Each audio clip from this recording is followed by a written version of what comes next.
So let's jump across into a couple final questions. Annette, let's catch up with you again here if we may. We've looked at the power of research and data to inform and realise great social change in our communities. If we can unpack that a little bit further. From your experiences, what are some of the specific questions in the social impact field that data is being used to answer? Hi again. Look, data is beginning to answer the question about what issues are happening to where and to who to help decisions about resourcing. So 3 examples that you can find. One is Community Insights Australia.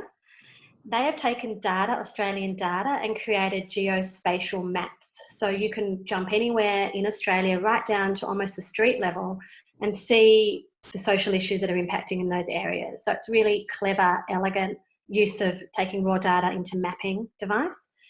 Another example is something called Australia's Social Pulse, very new, in beta version, released by the Centre for Social Impact.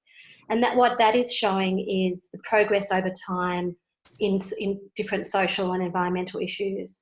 So you can look at audience groups, geographic groups, and look at the data, but presented in a way that enables you to get a bit of a snapshot of the issue. And there is also an attempt to take data that's been stored in grant applications and grant acquittals.